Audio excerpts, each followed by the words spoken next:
I think you'll agree with me. There are very few things in this world as soothing as a stroll through the woods. But if we step back and look at the forest for the trees, as they say, there are few things more powerful in the fight against climate change. The average tree, once matured, captures more than 20 kilograms of carbon dioxide out of the air annually. Estimates vary, but a hectare of forest can soak up several tons of carbon dioxide from the atmosphere every single year. There's a reason the tropical rainforests are called the lungs of the planet. The trouble is, every year we lose about 15 billion trees and only regain about half of what we're losing. The reasons are big and complicated, but one of the solutions is immediately obvious and surprisingly challenging. Plant more trees. When a wildfire decimates a forest, there are systems in place all around the world that set in motion a plan to restock and regrow trees. But some burn sites are incredibly dangerous, and the process of manually replanting, while very important, can sometimes take several years. These are just some of the challenges that Flash Forest, a Canadian company, is trying to tackle. Using drones, aerial mapping, and carefully engineered seed pods, they hope to be a reforestation first responder and a formidable tool to heal our forests in Alberta, across Canada, and around the world. We sat down with Cameron Jones, one of the co-founders of Flash Forest, to discuss trees as carbon capture, creating seed pods to match an ecosystem, and acting fast after a forest fire. Here on Carbon Copy.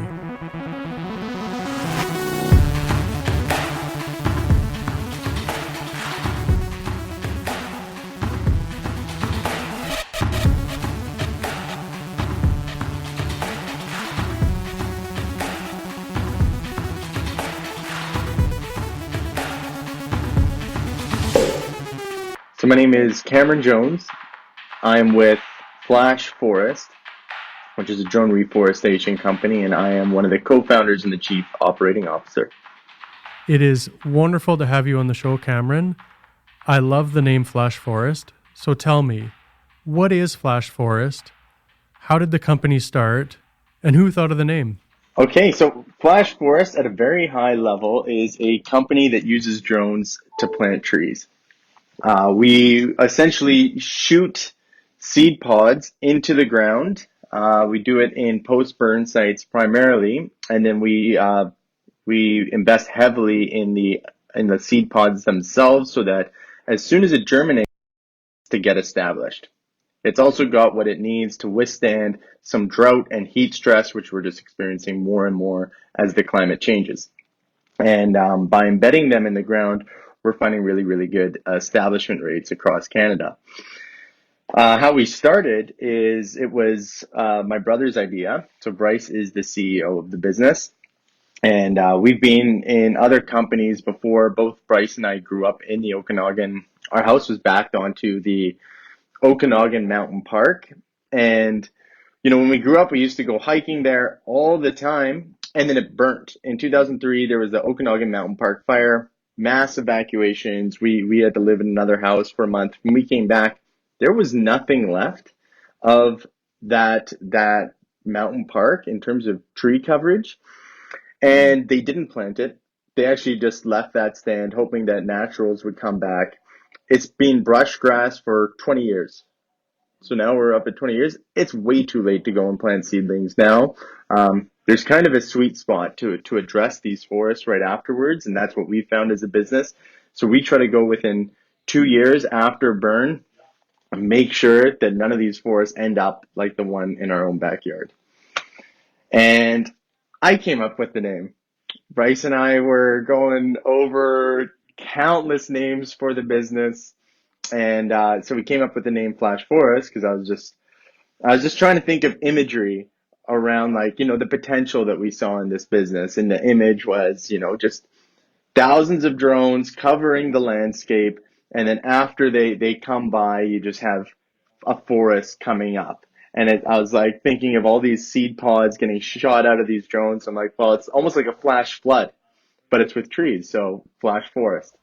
Well, I love it. And I love that background story as well. So it has nothing to do with flashing lights in the forest, does it? It does not, but that's a good guess. Well, I happen to be a big fan of trees, and I don't spend nearly as much time in the forest as I would like to. So, how does your drone based reforestation technology work? I'm picturing robots walking around the forest planting seedlings. Nailed it, didn't I? You know what? That actually exists, Mark. It's called direct seeding. There are issues with it, but that is not exactly what we do. Close guess though, so definitely marks for that. We use drones, which would operate very much like robots, but they're not on the ground. So we fly the drones above the canopy, and what we have mounted onto these drones, and you can see it on our website, you'll see a big bulb on the underside. That actually shoots seed pods at a rate of at least 5 pods per second. It's 5 to 7 pods per second on average.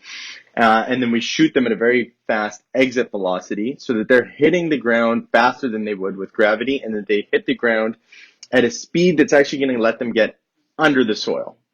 So that we're trying to actually be as close to tree planting as we can without actually using seedlings, without needing nurseries, without needing any of that inventory. Instead, we just collect seeds.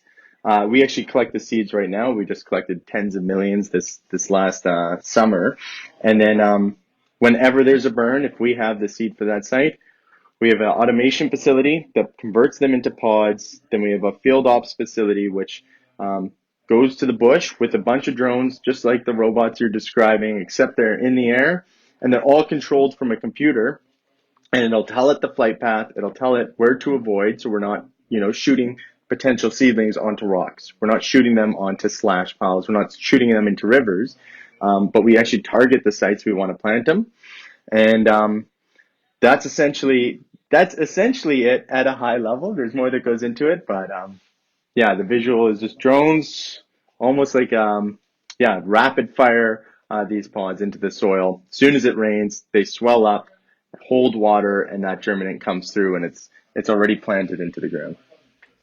Well, help me connect the dots here. Climate change, as we understand it, is primarily due to human activity, specifically putting greenhouse gases into the atmosphere. How does this technology help fight against climate change? It's one tool in a massive toolbox that we need to have. Um, Climate change is very real for us, Mark. It's definitely anthropogenic, and we've experienced it firsthand. Where we'll go to a site and we'll plant there, expecting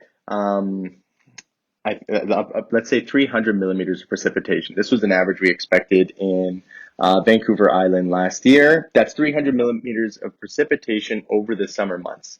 That's what these seedlings are equipped to. That's what they're adapted for based on evolving in that climate. They're expecting a lot of rainfall to get rooted and to be hardy enough for the winter.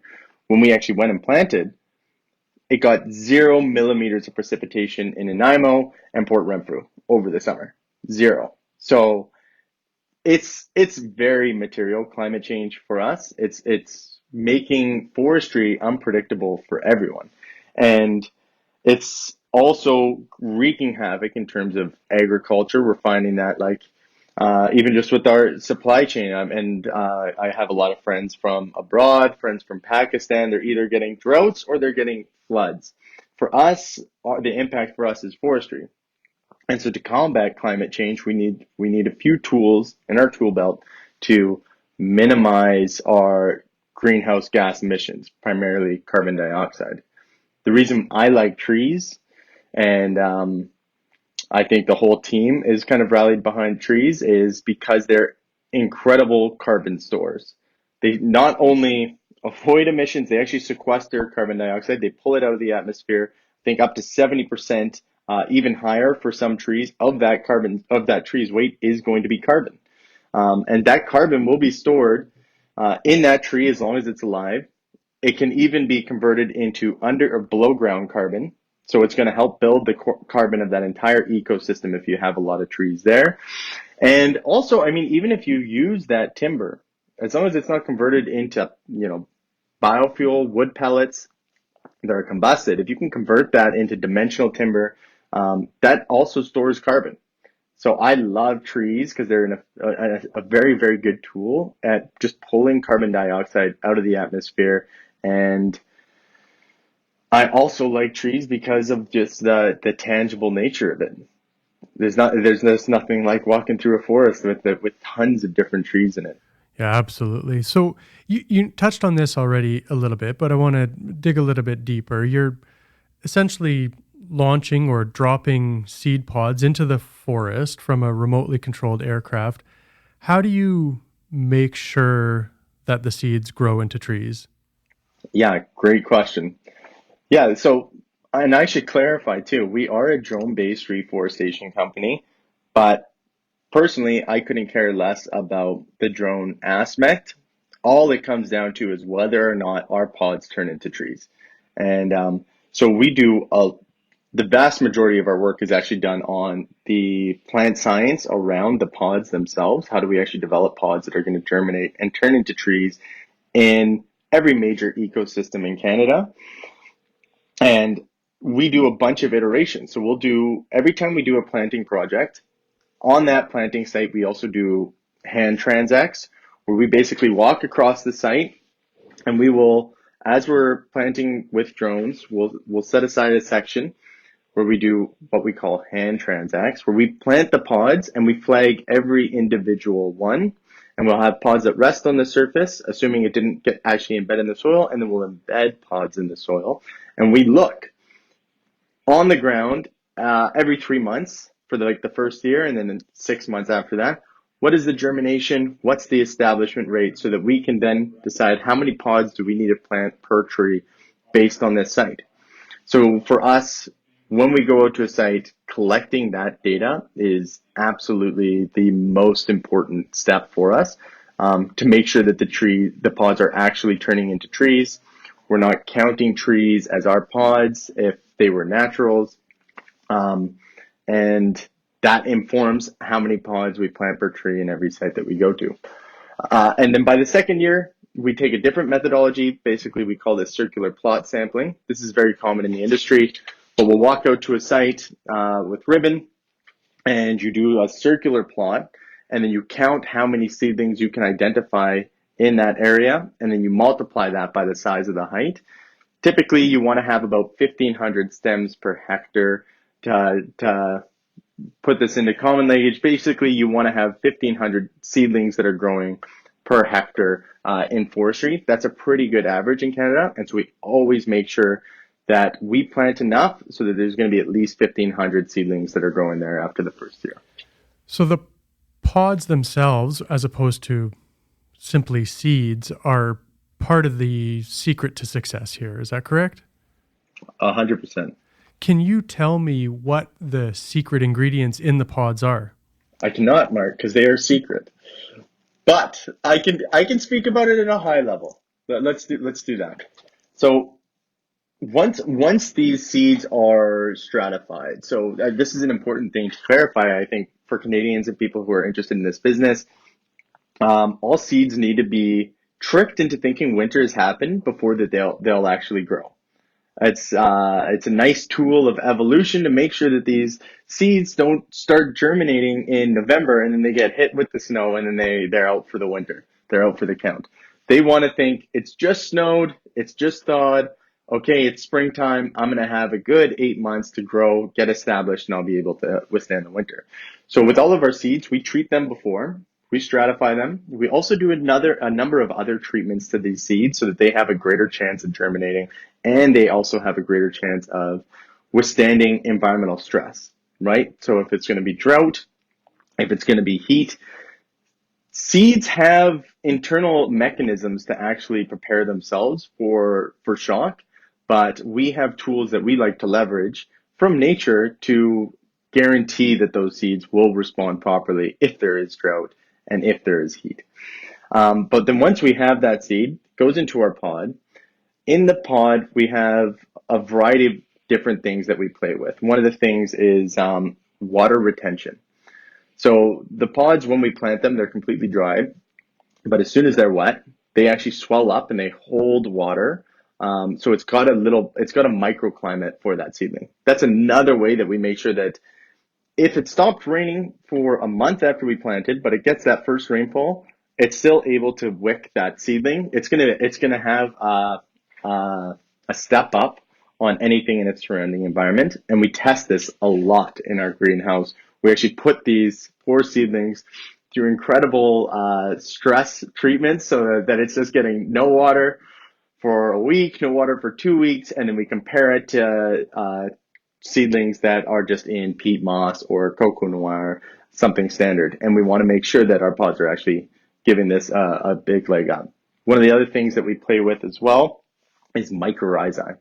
We use a lot of different mycorrhizae in our pods, and mycorrhizae is extremely important in getting that lateral root, like getting that seedling access to nutrients so that it can get its nitrogen, it can get its potassium. It needs to have additional mycorrhizae in it to help it find that food in nature.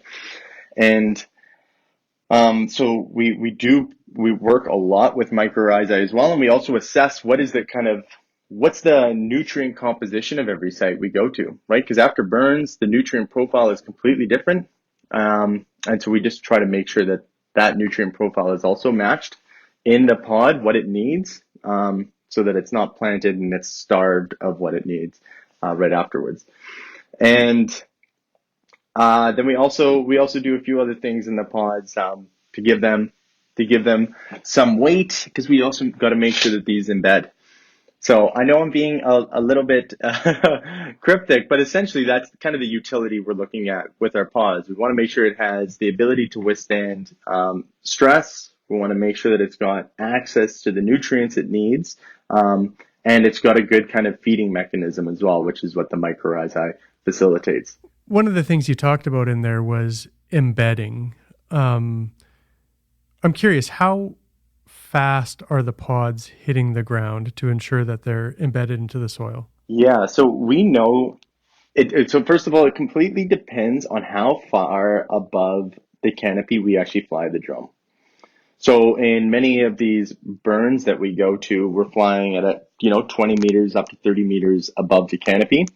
And if you just drop pods, sometimes those pods will actually embed in the soil. So what we do is we test how much velocity it needs to get through that type of that ground layer.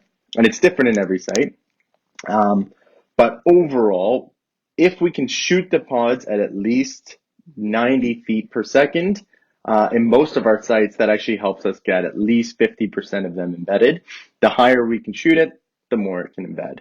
Right now, on average, I think it depends on the prototype we're using. One of ours is consistently about 130 feet per second. Another one is up to 200 feet per second. But if we're over 100 feet per second, we're getting these guys to embed, and we only want them to embed about their own height into the soil. There must be some science behind the spacing of tree planting. When the drones are flying around, how do they know when and where to place a pod? Great question. Great. It's such a nuanced question as well. So I think with typical tree planting, they'll intend on about 1,500 stems per hectare, and then you expect about maybe 20% will die off. That's kind of an average. So I'm trying to think in terms of feet between seedlings. I don't want to kind of speak off the cuff. We try to do the exact same thing. We just make sure that our pods are evenly distributed throughout the site, so that in a hectare you have 1,500 stems. They're not clustered in one area, but they're very evenly distributed. And the tools that we use to do that, one is we map the site. So we have a drone that flies, and it will take a very detailed orthomosaic. So this is just a very high resolution image of the whole site. Then we have a machine learning model that it looks at that orthomosaic, and then it outputs all of the problem zones. So it will tell us this, so we don't have to do it manually. But like, hey, this is a rock, this is a cluster of trees, this is water, this is roads, so that automatically that gets excluded. And then um, we have a layer that shows us, okay, these are all of the plantable sites within this hectare. And then we basically just plug into our drone. We want 1,500 seedlings per hectare. Based on what we found on how many pods we need to plant per tree, it will then evenly distribute those pods across that site. So it'll fly and it will plant that density evenly throughout the site. Where it gets a little more nuanced is some seedlings like more water, more shade than other seedlings. Some seedlings like to be exposed and baked in the sun, like lodgepole pine versus spruce. Spruce likes to be shaded, spruce likes to be cold. And so this next year, we're trying to change the densities a little bit so that we still get that even spread throughout the block, but where it's sloped and it's wet, we want to plant some spruce. Where it's a little more exposed and it's hot, we're going to plant some more lodgepole pine there. So it's the species that we know are going to do best in that site are being planted like they should. Can this work with any species? How many different species have you tried so far? Done 19, and we're constantly expanding it.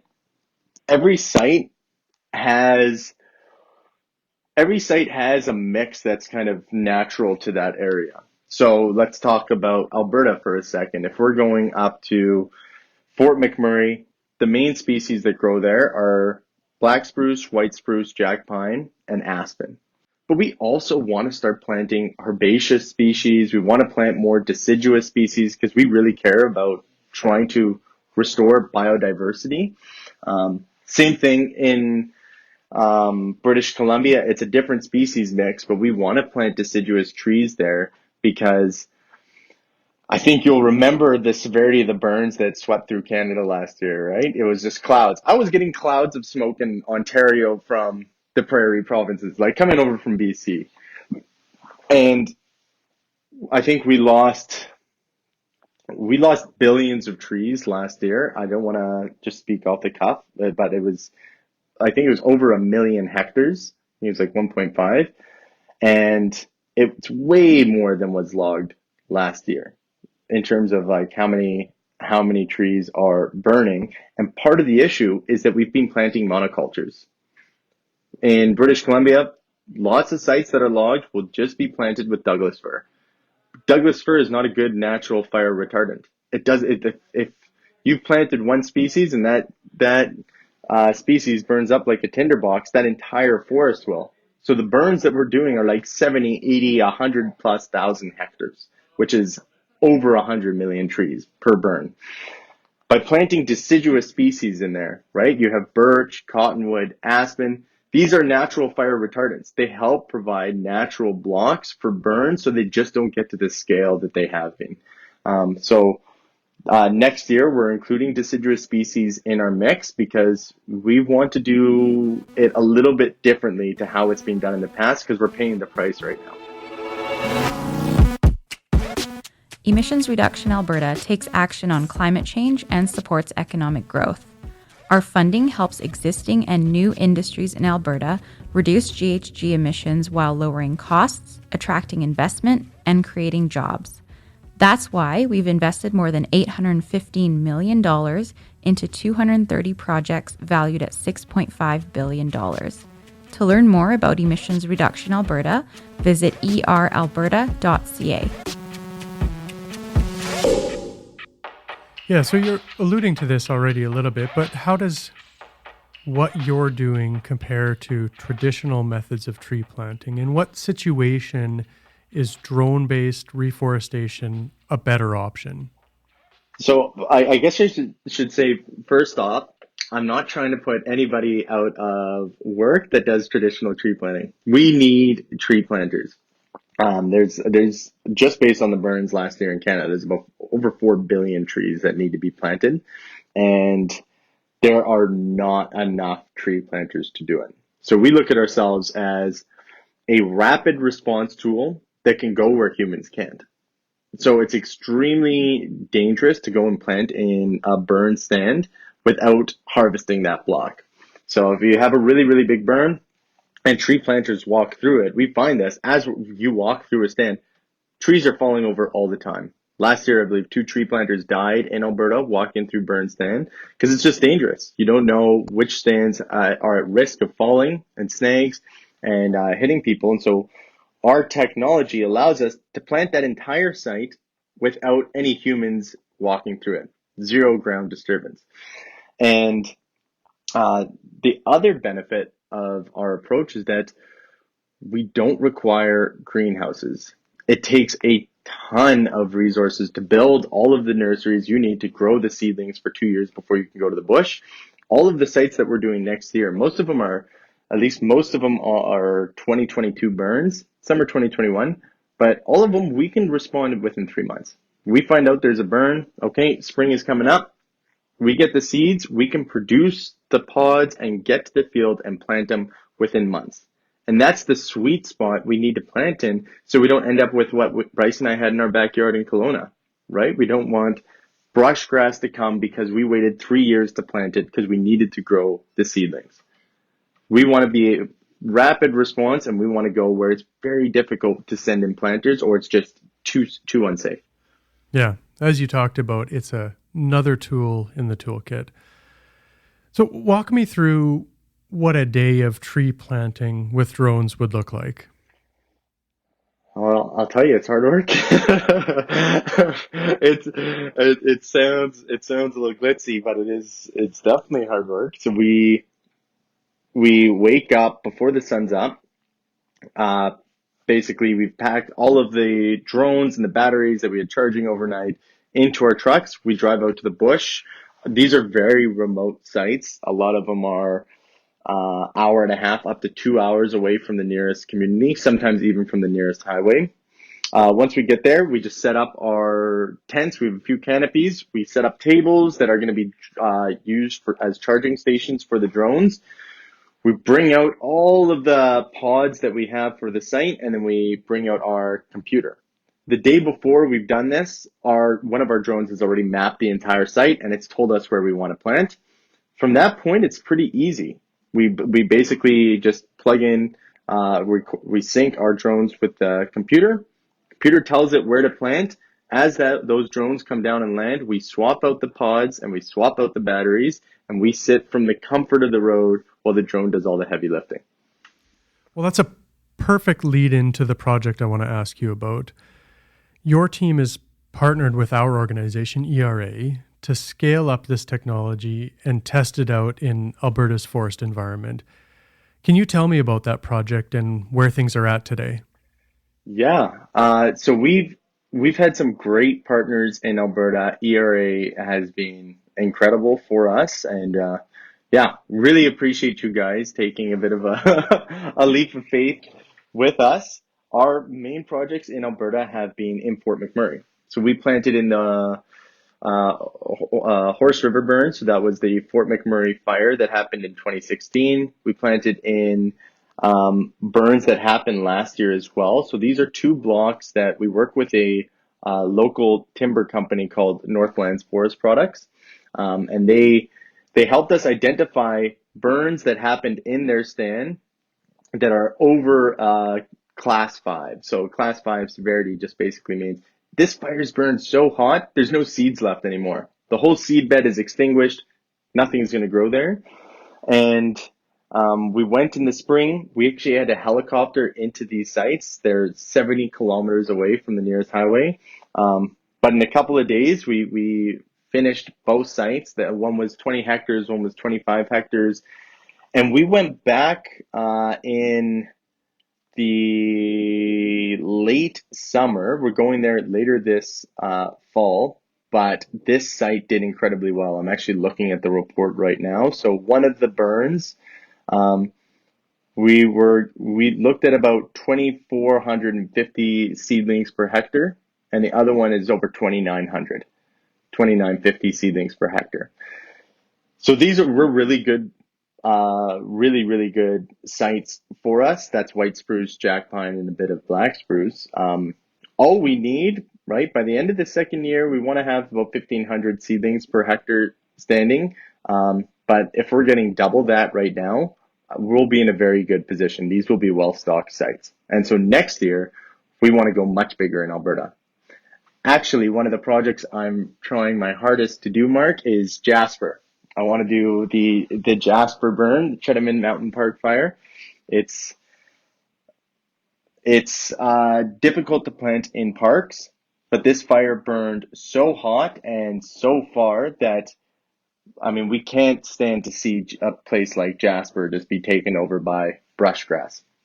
And we've got a solution that we could be there in the spring and we can do a huge portion of this fire. We've planted all the species that grow in Jasper.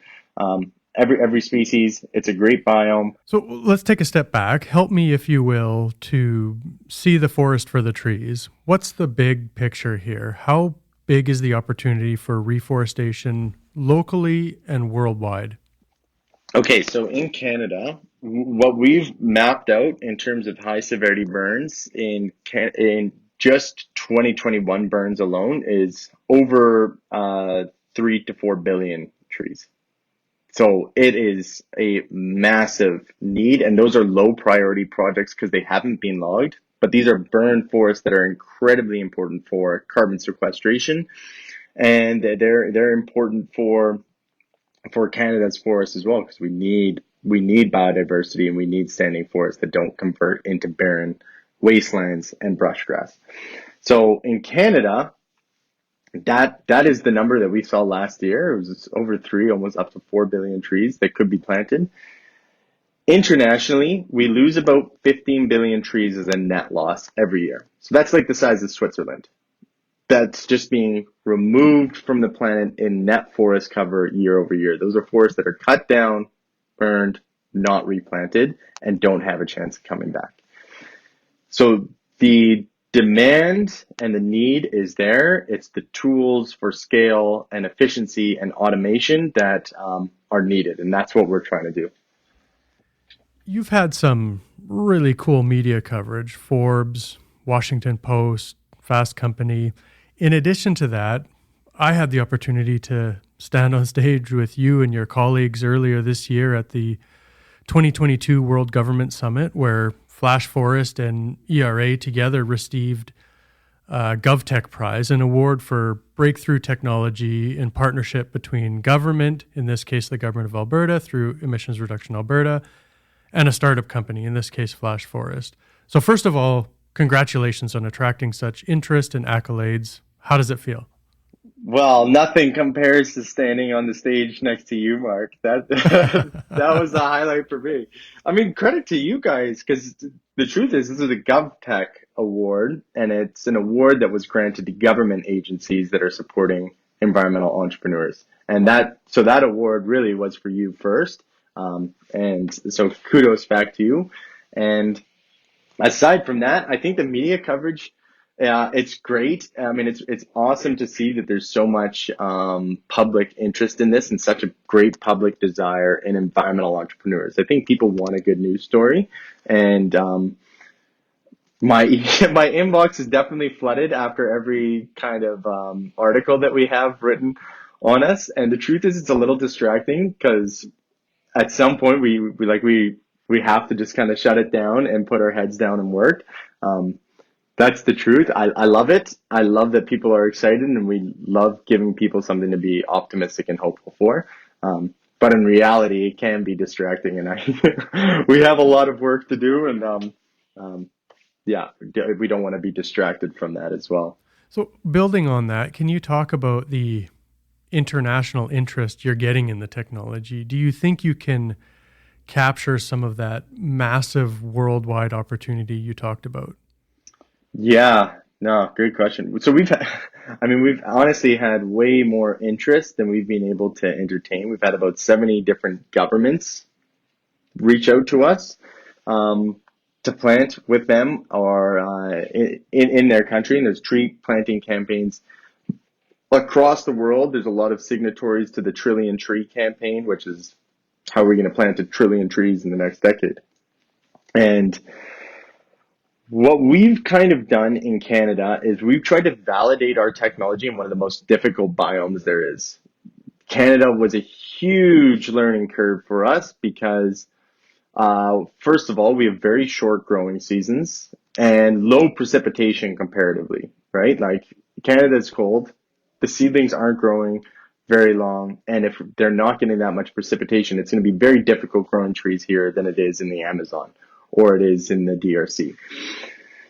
That being said, Canada does represent the largest biome on Earth, which is the boreal forest. This is the largest land biome on the planet, and it's the same forest that covers Iceland, Scandinavia, right? Sweden, Norway, as well as Russia, parts of Mongolia, and China. And by validating our technology works in the boreal forest, it's going to be a pretty much a copy-paste exercise for us to go and now deploy this internationally. Additionally, we're also doing a ton of work right now in the Pacific Northwest on species that go down as far south as California and Nevada and as far north as Alaska. And so we're trying to give ourselves a kind of experience in ranges that we know we can expand quickly and where there's a huge need. It is the Pacific Northwest that unfortunately burns the most frequently, and we're getting a lot of experience there that we know we can employ in California, Washington, Oregon without issue. And then next, after that, I want to take this. I really want to plant in the Amazon. I like that's my North Star is so we're planting in the Amazon rainforest, and I don't think it'll be too much time before we go there. But main thing is really building out our expertise in this niche, so that we can expand properly instead of shotgun blasting it, trying to do everywhere at once and not perfecting anything. But it's on the horizon. First Amazon rainforest, and then after that, I will really want to do the African green belt. Those are two passion projects that I think will be the most rewarding for us if we can make a dent there. Well, that'd be amazing. Well, we've just scratched the surface today. Much like you, I could talk about this for hours. If people want to learn more and follow the Flash Forest progress, where can they go? Check us out at flashforest.ca, and we have a contact us forum there. You can come to us with any questions. We will do our absolute best to get back to you in time. We also have our social media channels, so we're on LinkedIn. It's also just look up Flash Forest, Instagram, Twitter, and Facebook. And we post frequently on updates, what we're working on, and if you go onto our website, please do sign up for our spruce letter. You'll see a link at the bottom, and you'll get recurring updates kind of under the hood of the new kind of exciting projects that we're doing right now that we just haven't shared as broadly. Is there anything we didn't talk about that you'd like our listeners to know? Anything I didn't ask you about, or any closing thoughts you'd like to leave with us? I mean, I always hope with these kind of conversations and coverage that it just inspires more people to take action. I think we really need more environmental entrepreneurship, and there are so many things that we need to fix in regards to our planet, whether it's the oceans, it's our plastics, it's our land treatment, that I'm optimistic about the next kind of just the next industries that are developed over the coming decades, and just seeing this next cohort of environmental entrepreneurs. And if anyone ever wants to talk to me about what my experience has been with it, I'd be happy to chat with them. Well, thank you very much, Cameron. It's been an absolute pleasure talking with you today. You as well, Mark. You as well. Thanks, buddy.